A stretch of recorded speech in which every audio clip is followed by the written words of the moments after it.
So they say a Muslim woman is oppressed. Let's find the facts. And those who are calling for the freedom of women, let's call for the equality. Let's call for justice. Let's save these Muslim women from the oppression of today. So let's free her, please. Free her from what? Free her from her dignity, of course. Free her from the clothes that she wears. Free her from the pride that she has. Free her that she doesn't know who the ancestors were. Let's free this girl. Let's set her free. Come on, girl, come on down. Come on down where you have no value. Come on down where your price is for the highest bidder. Come on down where every Tom, Dick, and Harry will look at you. Come on down that you'll be judged according to 36, 24, 36. If you fit the bill, you're good. How big the measurement, how good you look, is not what you have inside, it's what you have outside. It is a superficial, short-lived, a measuring stick that is judged by a human being. They put you like a hanger. They put the clothes on. This year is red, everybody wears red. This year is black, everybody wears black. It's below the knee, it's above the knee, it's cut from the right, it's cut from the left, cut from the front, cut from the back. You feel like a toy. You're a slave to a man that tells you what to do, what not to do, what to wear, what not to wear. Is that the freedom you're telling me about? Or are you a slave to Allah subhanahu wa jalla fi ulah? A man that doesn't care who you are, where you go, you're going to end up in the hellfire after him? Or Allah subhanahu wa jalla fi ulah that wants you to go in eternal happiness?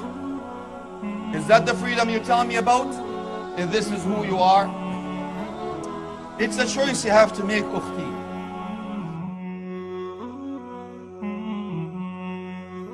Every successful man needs a Khadija. So the first person to embrace Islam was a woman. The first person to die for Islam was a woman, Sumayya. The greatest scholar of Islam was a woman, Aisha. The person who loved the Prophet the most was a woman. Who was that woman? Fatima. The person who made the biggest sacrifice for Islam in one day was a woman, Khansa. One of the greatest fighters in Islamic history was a woman, Khawla bint al-Aswar. She fought on the back of horses, killed many kuffar, and spurred the mujahideen on to go on.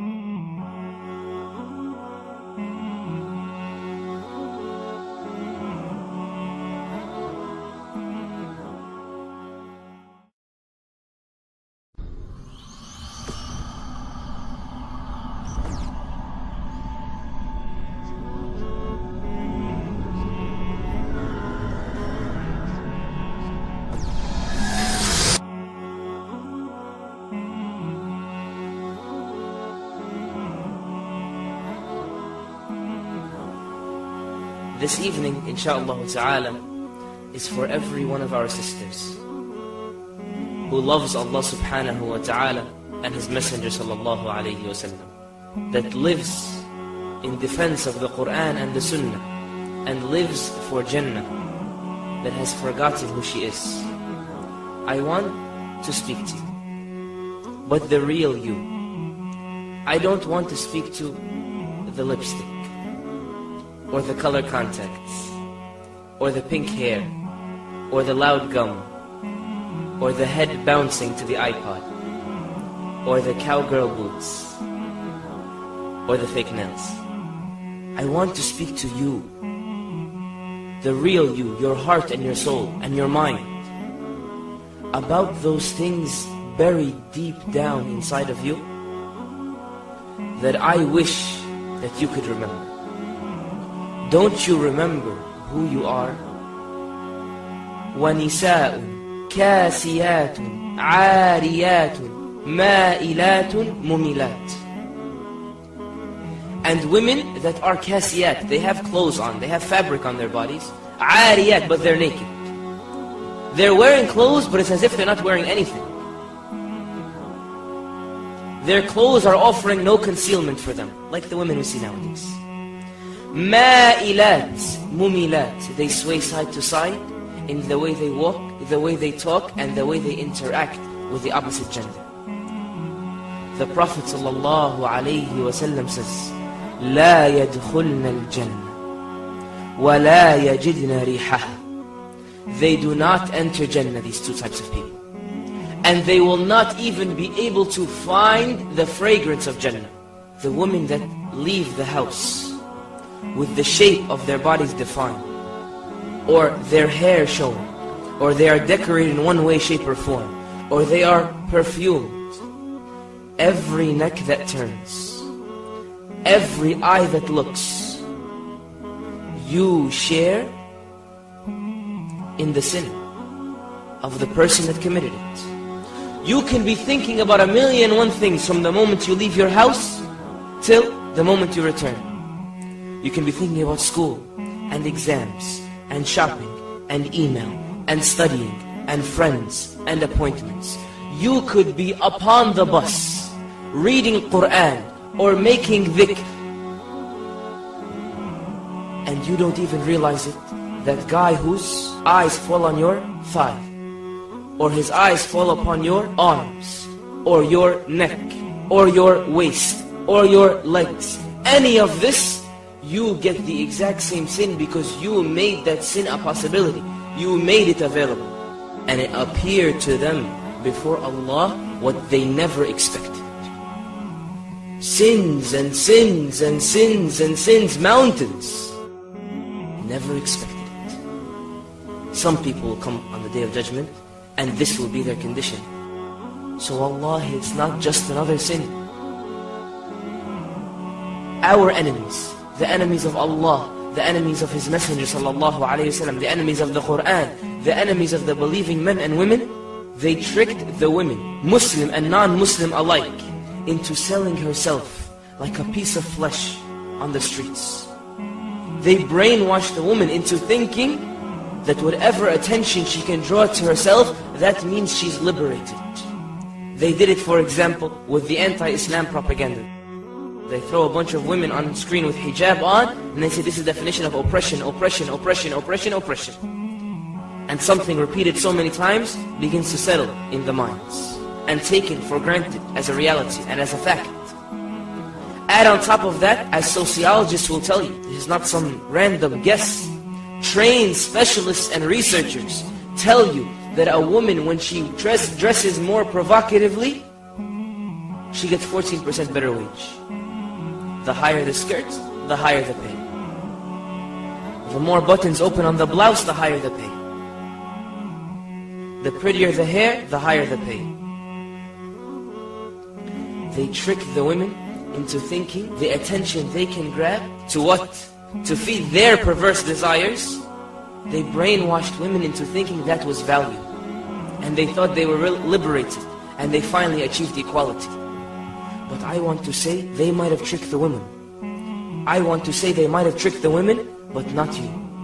Not my sister. Not the slave of Allah. You would not fall for that.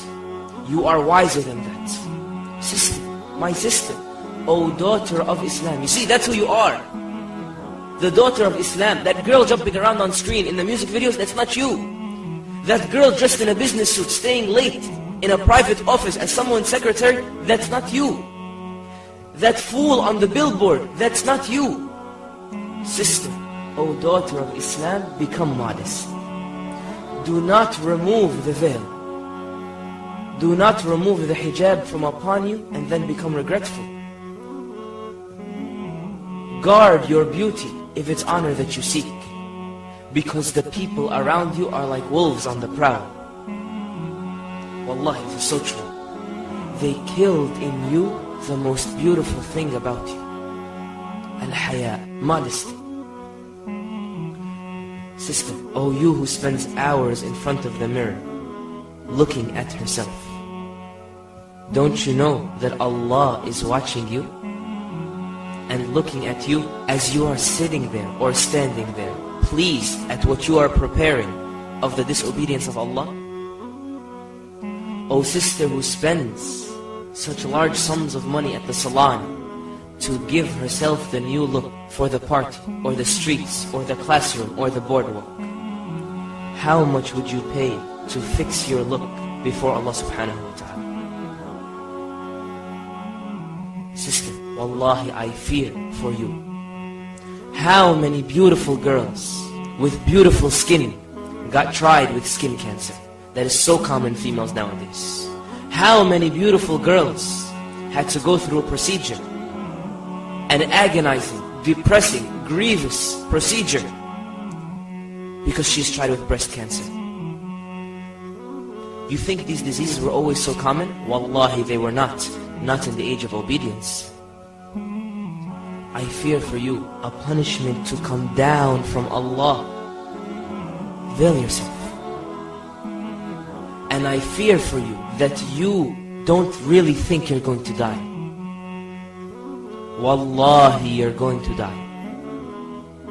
We said this many times over and over again.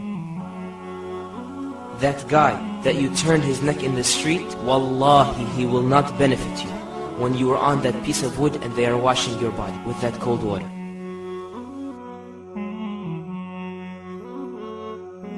That there is no one on this earth more beautiful than a Muslim woman. There's no one who comes close to that. Who is a servant of Allah, who dresses to please Allah.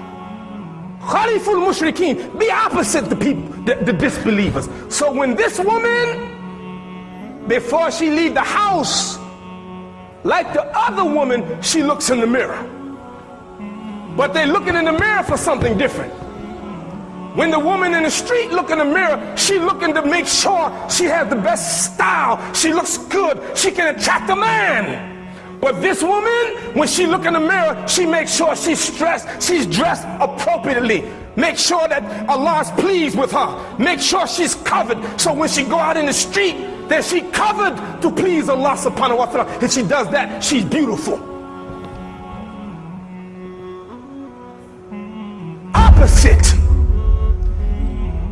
The more you grow, the more you study, the more iman you have, the more you become disattracted to some of the things of the dunya. You don't like what you used to do because something happened to you. What happened to you? Something is in my heart now. Something is in my mind. I have Quran in my mind. I have Quran in my heart. I have the love of the Prophet. I have the love of Allah. I have something in me and I'm now different. I feel different. And I warn you, those of you who still like the dunya and you don't make a distinction, then iman is not written in your heart. And be careful. Be careful. Be careful.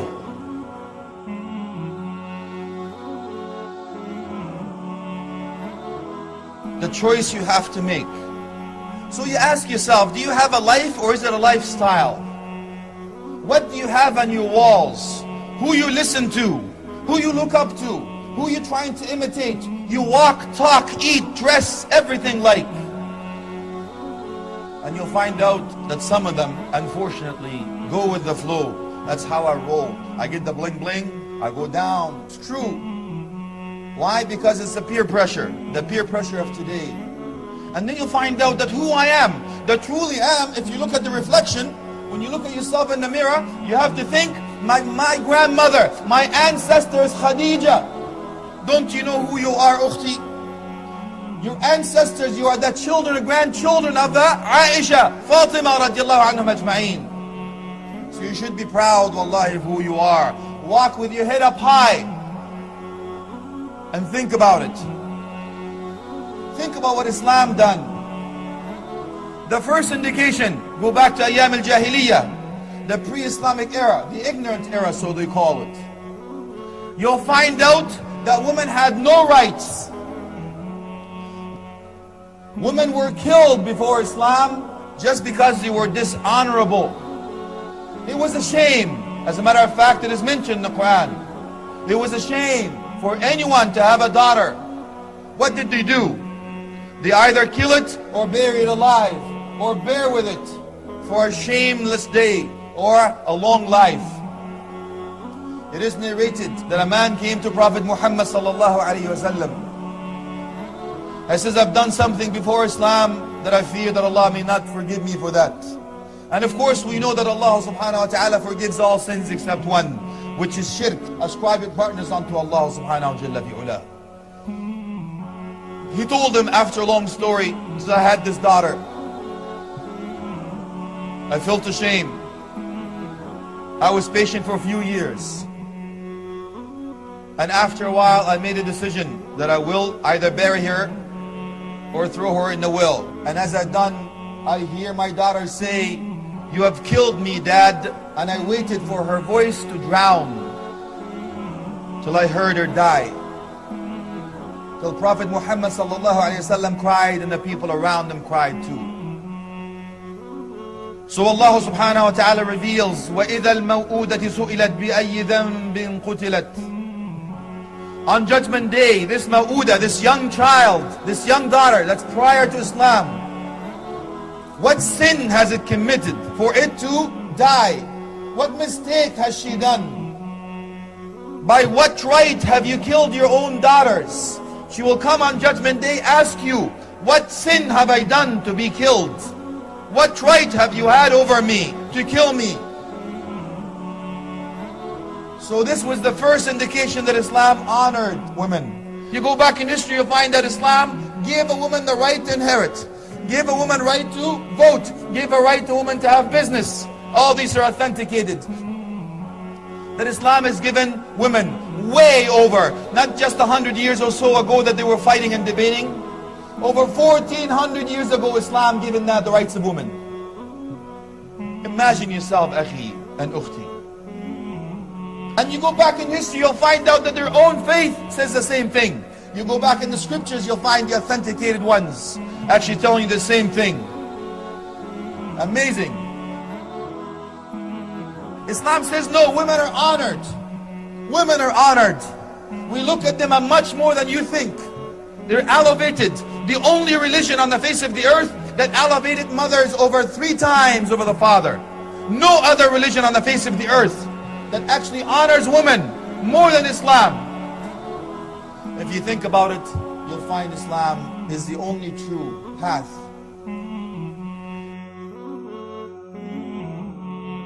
It teaches you that even when you go ask for your hand in marriage, a wife, she's still wearing the hijab. Why?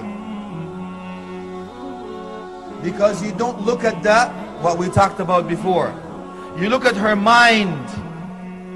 You look at her characteristics, her personality, heart, the religion background, the moral conduct background.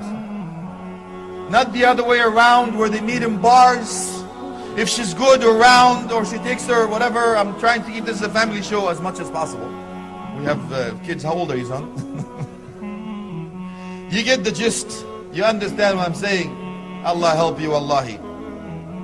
But of course the sisters have it very difficult. You think it's easy? La wallahi. But you tell me, man, I wear a thobe. Man, I have a beard. No, no. You try wearing a hijab and niqab and walk down the street just in case you think it's easy. Wallahi, it's not easy. They are a walking pulpit, ya akhi. You should be proud, ukhti. It's a izzah, it's an honor for you to be a Muslim muhajjaba. Wallahi. You stick out like everybody else is walking naked and you're holding on. Even though it's hot in the sun, the scholars say every drop of sweat in your body is the heaviest on the scale. You've shaded yourself here, Allah will shade you on Judgment Day where there's no shade except His shade. 50,000 years. Imagine yourself. This is a true story. A young girl was wearing the hijab, another sister, supposed to be Muslim. She says, isn't it hot? What did she say? قُلْ نَارُ جَهَنَّمْ أَشَدُّ حَرًّا. The hellfire is hotter. Imagine yourself, ukhti afifa, honorable. No one sees you except what is permitted to be seen, or those who can see you. Imagine yourself, ukhti, as if you're the only one that is fighting. When the whole army is fled, you're the only one holding on to La ilaha illallah, Muhammadur Rasulullah, in an environment that is full of mischief, transgression, evil deeds and acts. Imagine yourself, ukhti, being resurrected on pulpits of light, being proud to say La ilaha illallah Muhammadur Rasulullah when everybody else around you has not. Imagine, ya ukhti, you're called Al-Qalil, you're amongst the few. وَقَلِيلٌ مِّنْ عِبَادِيَ الشَّكُورِ. May Allah make us among the Qalil, the few, Ameen. Only a few of my slaves are grateful. And how could you be grateful? Allah subhanahu wa ta'ala gives you the answer, وَعْمَلُوا آلَ دَاوُودَ شُكْرًا. It's the amal, it's the actions and deeds. So once you wear the hijab, ukhti, Allahu Akbar. Imagine yourself, the honor when you walk around. Nobody will be able to see you and say, she's walking for this, she's looking for that. But we take the norm or the general, inshaAllah, understanding the iffah, the honor and the dignity of that woman by the blessing of Allah subhanahu wa ta'ala. So we go back and say, don't be fooled, ukhti. Don't be fooled when they tell you, like some other women done in another country, again so-called Muslim. They took off their hijab, placed it beneath their feet, and they start stomping on it, declaring it's the freedom of women now. Allahu Akbar. And everyone that followed her, she will commit that sin till Judgment Day. Could you imagine? The scholars will tell you, for every hair that is shown to a non-mahram, to a person that can actually marry you, is considered a sin. You imagine now if the sister is not muhajjabah. For every hair on her head is counted as a sin. You do how many people have seen you without? Multiply by the days of your life. You do the math. Subhanallah. Don't you see this sister that's walking around, especially in the West, that's wearing the hijab or the niqab, like an angel? Wallahi, I've never had so much respect for women till I've seen a sister is walking in the West, especially, that is wearing a hijab or niqab. Wallahi, she looks like an angel walking down. Ya Allah, subhanaka rabbi. By the izzah. And some now, the Muslim sister says, I don't want to be known, ya akhi. It's a difficult time, different this and different that. Says, you're going against the Quran, ya ukhti. Allah subhanahu wa ta'ala says, لِكَيْ يُعْرَفْنَ فَلَا يُؤْذَيْنَ لِكَيْ يُعْرَفْنَ. Allah subhanahu wa ta'ala, you wear this so you will be known. You will be known so you will not be harmed. How could you be known? I am not that type of a girl. That's a declaration. I'm a Muslim woman. Don't mess with me. Where is the pearl come from? The beauty of the pearl is inside the shell. The shell may not look that beautiful, but what's inside that counts. That is the beauty of the woman and Muslims. As the Muslim woman, the beauty of your ukhti is who you are, who you truly are, what you're created for, the reason that is inside your heart. The beauty under the hijab, not the outside, the fake. When you take that sister that looks like a whatever, you take her, you put her under a shower, you take her out, you take all that paint and all that plastic and all that stuff, she looks like a sallallahu alaihi wasallam. But the beauty, the one that worships Allah subhanahu wa ta'ala fi ula, no matter what, you actually admire and respect that sister.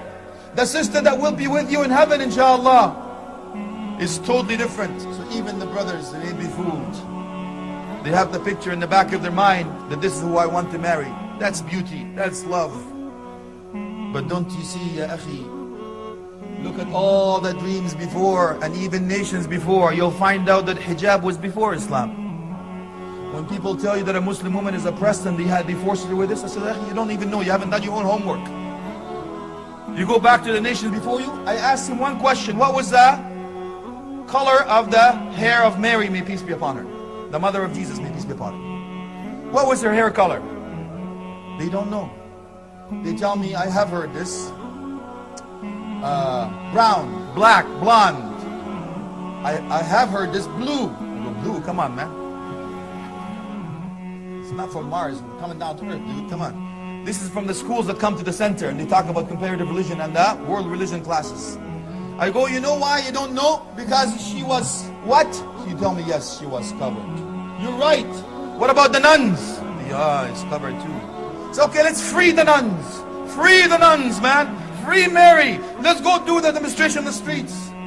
I tell you, let's go to it quickly now. What were you thinking? We oppress women, we force them to wear their hijab? I go on the contrary. This is a European country. You're supposed to be at the top of democracy, a G7.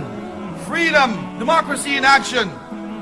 They passed the law that you cannot cover your head. They passed the law, you cannot cover your head. Now they're passing other laws that you cannot cover even your face and so on. And they say that's a democracy.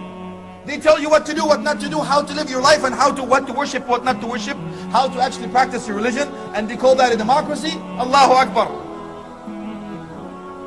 In France, after they passed that law, who walked in the streets of France asking for the rights to wear the hijab? Was it Muslim men? Was it Muslim men going, we want to oppress our women? Let them put our hijab on? No, it was Muslim women that walked in the streets of France asking for the rights to wear the hijab. It was French women that walked in the streets of France to support Muslim women for their own rights. Let them be. But hold on to La ilaha illallah Muhammadur Rasulullah.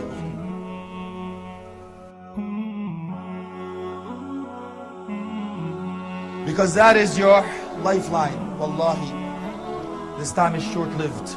However, my sisters in Islam, I can't tell you how proud I am of you, wallahi, of holding on to the hijab or the niqab here in the West.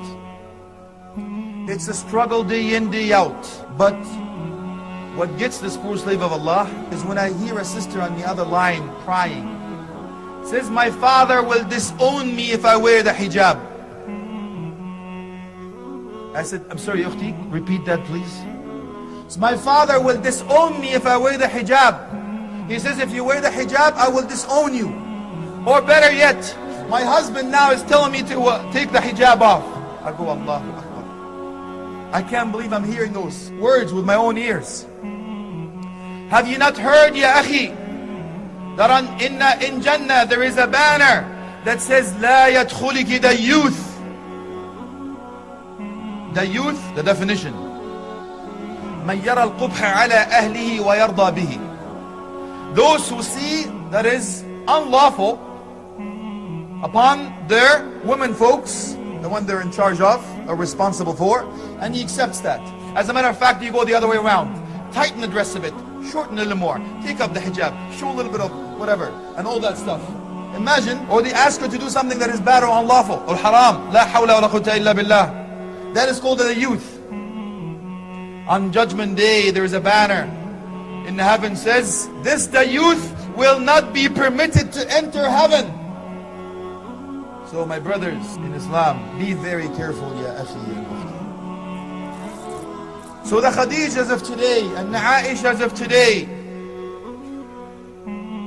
are brought up in a way that they can understand what the true Islam is all about. People are the product of the society, the environment around you, aid you in doing what you're doing or helping you to believe what you believe. So what I'm asking you, akhi and ukhti, is to raise them in the righteous environment, to have the righteous friends. The infrastructure are raised early. That's why Prophet Muhammad sallallahu alaihi wasallam says, "Muru awladakum lis-salati li-sab'." Command them to pray at 7 years old. Not when they reach puberty or the other age of 15. No, it's too late then. The scholar says qiyas, analogy. Do the same thing with the hijab, akhi and ukhti. Link them. So if your daughters are raised in a way to know what Islam about and what the beauty of the hijab and the reward, at 7 years old you start. Don't ask him, let them be around the righteous company. Choose the righteous spouse for them. Meaning the mother is the example. That's the one that teaches them. So what I'm telling you, to be proactive, not reactive, ya akhi. They're children that have rights upon you before they're even created. That's another topic. But that's how they're raised, my brother. And the infrastructure of having a good friend. You have no choice of your family, but you certainly have choice of your friends. So 3 criteria you look for, ukhti, in order for you to hold on. To be resurrected with Aisha and Khadija, inshallah, ameen. If you see them, they remind you of Allah.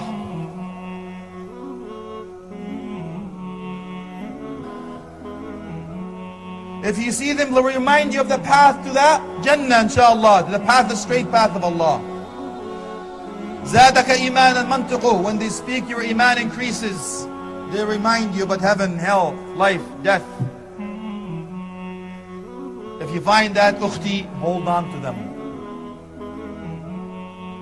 And I tell you, ukhti,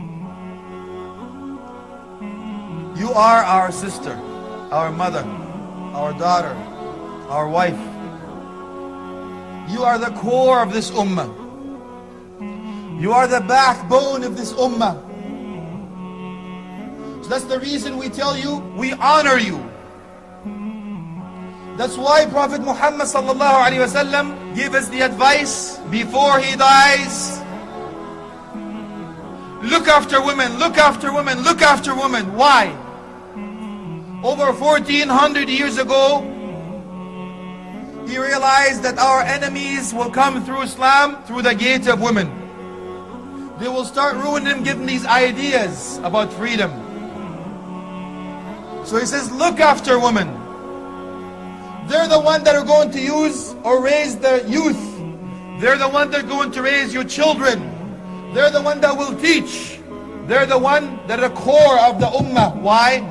Because the ummah have made of countries. And the countries have made of communities. And the communities are made of families. And the core of the family is the mother, whether you like it or not. She's the one that looks after you and looks after your children. So we have to look after them, my brothers and sisters. So I want to ask you now, brothers. You need to tell your wife, I love you, at least 3 times a day. Look after your woman, ya akhi. That's the advice of Prophet Muhammad sallallahu alaihi wasallam. So when the enemies come and say you're detested or you're oppressed, they say, no, I am honored, I am loved, I am respected, I am raised and honored and elevated. Yes, dignified. Why? Because Prophet Muhammad sallallahu alaihi wasallam told us to do that. He used to declare, he says, رُزِقْتُ حُبَّهَا. I was blessed by her love. The best of us declared his love, ya akhi. So when you go, I'm not going to tell you what to do with your wife, that's another course. But you can understand, wallahi. You can understand when Prophet Muhammad sallallahu alaihi wasallam says, ummak thumma ummak thumma ummak thumma abak. Allahu Akbar. Your mother, your mother, your mother, then your father. Isn't that enough? So my dear brothers and sisters in Islam, leaving you with one thing. That woman in your life, whether it's your mother, your daughter, your sister, or your wife, is the only creation on the face of the earth that will go hungry in order for you to be eaten, to be fed. She will go thirsty in order for you to quench your thirst. She'll have sleepless nights so you can have the comfort of the sleep zone. She will sacrifice her life in order for you to live. She will laugh when she sees you laugh. She will cry when she sees you cry. She devoted her life in order for you to stand on your own feet. You'll find out that who you are is because of your own mother. It's because of the woman behind you. You'll find out that they are the reason, the second reason of creation. So you understand now who the woman in Islam is. The rights they have and the honor they have and the love and respect they have in our heart and soul.